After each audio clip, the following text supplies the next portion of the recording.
Hi everyone. Have you ever wondered why the people we love the most also affect us the most? After spending most of my life as a counsellor and therapist, one thing has become crystal clear, which is our mental well-being is shaped for good or bad, and often significantly, by our relationship with others and how we feel about ourselves. Think about this for a moment. Do you carry trauma and emotional pain from the relationships you've had with your partners or children? How about those with your parents, siblings, colleagues or friends? How much pain and trauma have these relationships caused you? Now zoom out even further. What about the relations between people of different cultures, nations, religions, social and political ideologies? How much trauma and suffering have they caused humanity down the ages? At every level, human relationships sit at the heart of emotional wellness and emotional suffering. And then there's another layer we don't talk about enough. The trauma that comes from not feeling okay about who you are. Now what's been said may sound obvious, but what's not obvious is why these life patterns repeat themselves, even when we desperately want things to change. Why we individually and collectively keep reacting the way we do. Why insight alone often isn't enough. The answer lies beneath the surface in the unconscious mind. For over 20 years, the Life Academy has delivered nationally recognized mental health training. And now, from the first quarter of 2026, through our MindMe Health division, we're introducing a new suite of courses focused specifically on transforming personal relationships and rebuilding a healthier sense of self. These courses are unique as they largely focus on how the unconscious mind primarily dictates the dynamic of people's relationships and their understanding of self. In that regard, the information offered is refreshing and unique, free from outdated, cliched understanding of human relationships and what it is to be human. Let me open a window into what I am saying and judge for yourself whether it has real interest for you. The unconscious mind is something of the wild west of the human consciousness. We know it exists. Science tells us so. We know it influences us, yet we are only just beginning to understand how deeply it frames what we experience in the present and how it influences our responses to life events. This has led scientists to debate a fascinating question for decades.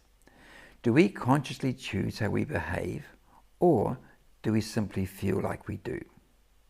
So let me ask you something. How much agency do you have over your reactions towards, say, your partner or children? What scientists do agree on is that our unconscious mind is filled with past experiences we have forgotten, which impacts how we behave towards others in the present. For example, childhood experiences. They profoundly influence conscious thinking by acting as a hidden reservoir of memories, beliefs, and learned pattern of behavior that shape our perceptions and decisions beyond the awareness of our conscious thoughts and logic. It's like an iceberg, with the conscious mind as a tip and the vast unconscious below, storing deep-seated assumptions that shape how we interpret and respond to the world. So while we feel in control of our behavior, our unconscious mind constantly feeds the conscious mind with the likes of algorithms that shape our worldview and drive much of our behavior. Neuroscientist John Dylan Hayes asked people for a yes or no answer about what they would do in a given situation while undergoing an MRI. He found that he could predict their answer up to 7 seconds before they consciously decided what to do, just by watching what the MRI was showing.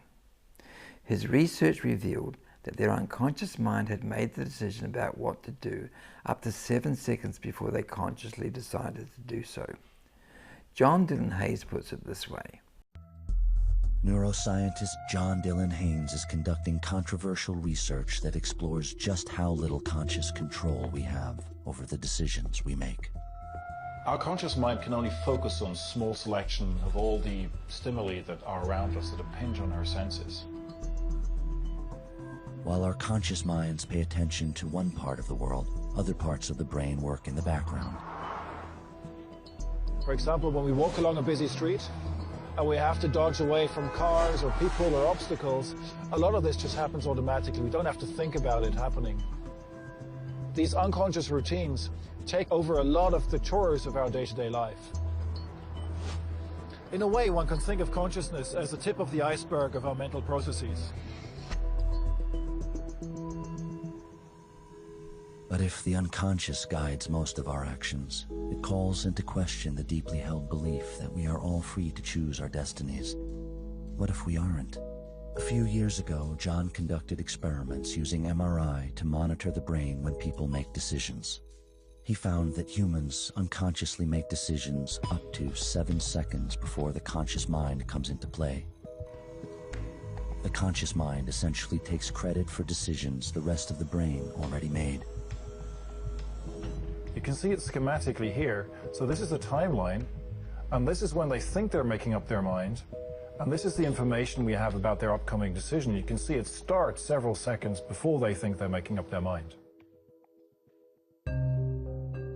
John doesn't claim this applies to complex decisions such as whether to buy a house, but most of the time, we seem to be running on autopilot. Can our conscious minds jump back into the driver's seat when they need to? Or is it just a story the brain tells itself? John decided to find out. In previous experiments, we've found that it's possible to predict people's decisions several seconds before they think they're making up their mind. So one possible explanation is that this is like a chain of domino stones. You throw over the first one, and it takes a few seconds until the final one that leads to the decision is toppled over.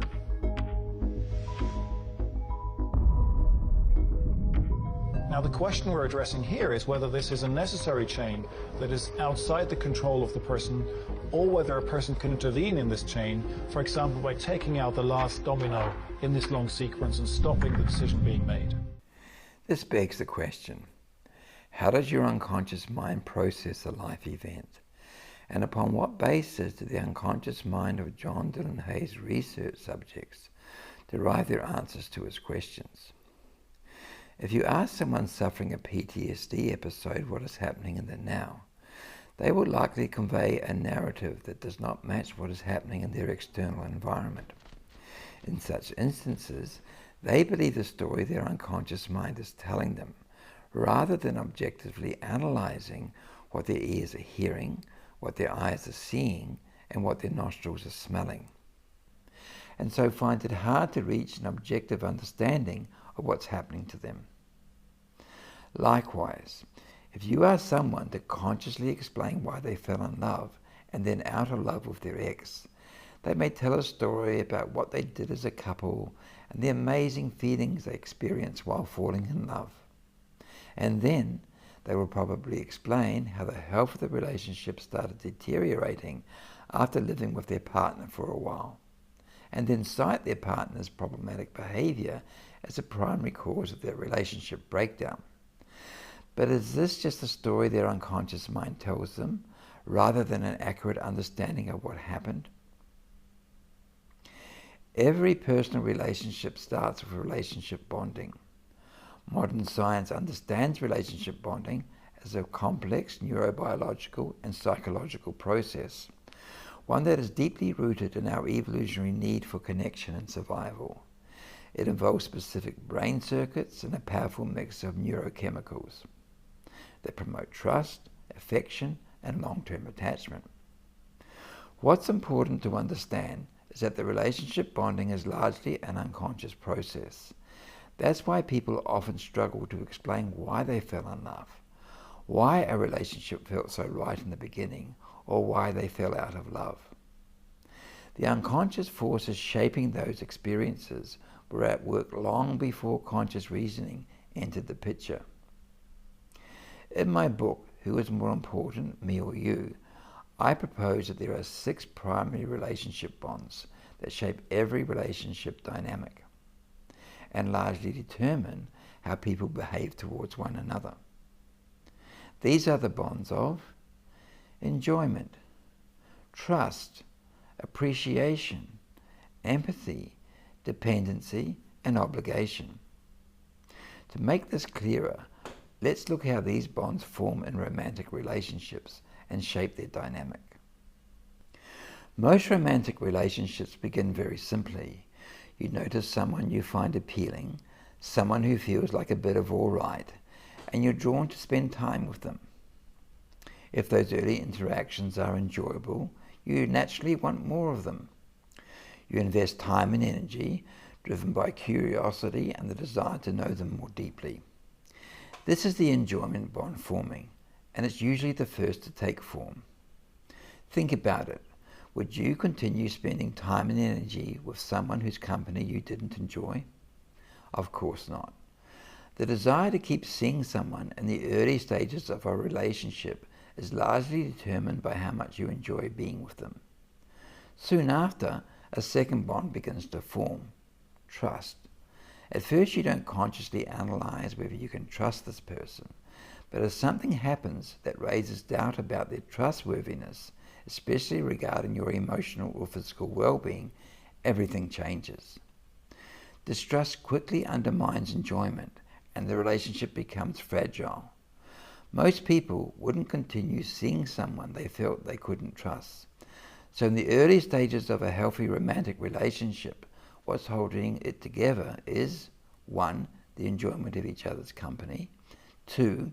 A sense that neither partner poses a threat to the other's well-being. As the relationship develops further, something else emerges. Partners start doing things for one another, not because they have to, but because they genuinely care. This gives rise to appreciation and gratitude, which naturally deepen the desire to be together. At this stage, the relationship is held together by enjoyment, trust, and appreciation. As emotional intimacy grows, partners begin sharing their personal struggles, disappointments, and the pain they have experienced in life. When this sharing is met with understanding and care, empathy bonds form. Now the relationship is being held together by 4 powerful forces: enjoyment, trust, appreciation, and empathy. Now let's take a moment to reflect on that. You're with someone whose company you genuinely enjoy. You trust them with your well-being.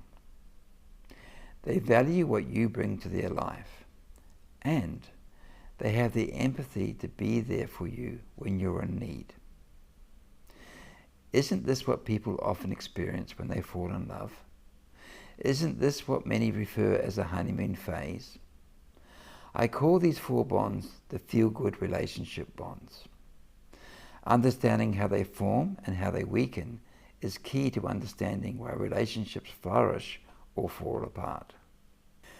Contrast that with being in a relationship where you no longer enjoy your partner's company, where you don't feel valued, where empathy for you is little or non-existent, and where trust in your partner's desire or ability to behave fairly is low.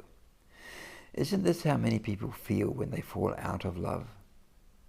How many people, upon falling in love, saw their relationship as a dream come true, but then, when feelings of love disappeared, found it morphed into a bit of a nightmare? Now, just as falling in love is largely an unconscious process, so too is falling out of love. Most people are unaware of how the feel-good relationship bonds that were once strong and healthy gradually weakened and fell apart. The change happens quietly, beneath awareness, until the emotional disconnection and trauma become impossible to ignore. As these 4 feel-good bonds mature, partners naturally begin to rely on each other for support. Along with that reliance comes a growing expectation that their partner will provide the support they believe they deserve or need. This is how dependency bonds form and build. Closely following this is the development of obligation bonds. As couples share their private emotional and physical space, many come to believe that their partners should be doing their part to support and protect the sanctity of that shared space. For some, this includes maintaining their home or keeping what happens between them private. When both partners feel that their expectations are being met fairly, dependency and obligation issues tend to have a benign impact on the feel-good bonds. But when one party feels the other is not living up to their expectations, everything changes. The unconscious psychology that drives dependency and obligation is often rooted in transactional psychology. You can see this at work when you start weighing up what you do for your partner with what they do for you, or the consideration you show them with the consideration you receive in return. These comparisons become more sharply focused when couples live together and share their physical space and resources. You know the dialogue, I'm doing all this, what are you doing? What's really examined in these moments is the extent to which our unconscious bias in favor of ourselves has put its thumbs on our fairness scales. This can lead to a distorted or exaggerated sense of being wronged. When people believe, rightly or wrongly, that they are being treated poorly or unfairly, stress follows. At an unconscious level, this is experienced as a threat to well-being, triggering fight or flight behavior. In fight mode, a person may try to pressure their partner to behave as they believe their partner should, pushing them to comply. The partner on the receiving end often perceives such behavior as an attempt to dominate or control them, which threatens their sense of freedom and causes them to become stressed. Under stress, they may become angry and fight back, or withdraw and avoid engaging with their partner. When dependency and obligation bonds dominate a relationship dynamic infused with feelings of unfairness, they typically erode the strength and health of the four feel-good bonds. Let's take a moment to reflect on this. When a partner repeatedly tries to get you to do what they want, or to be who they think you should be, doesn't that reduce your desire to enjoy their company, dampen your appreciation of them, and make empathy for them harder to find? When the feel-good bonds are on life support, and the relationship is held together primarily by dependency and obligation bonds infected with feelings of unfairness, the relationship dynamic will likely shift from being governed by feelings of goodwill to those of power and control. In these situations, people tend to consciously or unconsciously leverage their partner's fears or dependency to pressure compliance. Many of you will have experienced this or witnessed it. Some people set themselves up for relationships dominated by dependency and obligation. They focus primarily on the external benefits a relationship offers, like another status, wealth, power, good looks or reputation. They see such people as a good catch and pay little attention to their partner's desire or capacity to be a fair person.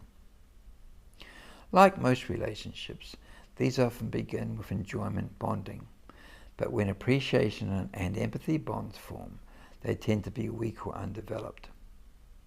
And while no obvious red flags appear around trust early on, they often lie buried within the bowels of their partner's mind before showing themselves later on. Understanding this is essential, because without recognizing how dependency and obligation bonds form and how they can quietly undermine the health of the feel-good bonds, people will unintentionally repeat painful behaviors that undermine the health of their relationships.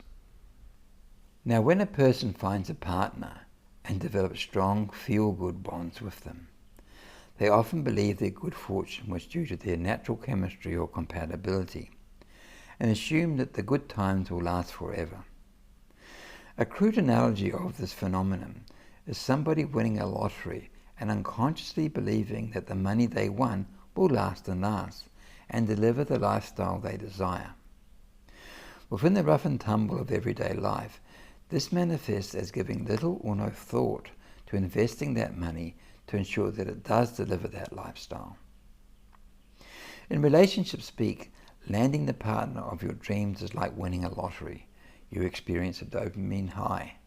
However, because you're unaware of the relationship bonding that enabled you to fall in love in the first place, you are likely to take the health of the feel-good bonds formed for granted, unconsciously believing they will remain in good health forever. Consequently, you give little or no thought to the idea that they may need to be maintained to keep the relationship you have come to treasure alive and healthy. How many people reflect on whether they are doing their bit to maintain the health of these bonds? This is easily done by asking oneself, am I there for my partner when they genuinely need my help? Am I being creative and making the time to have fun with them?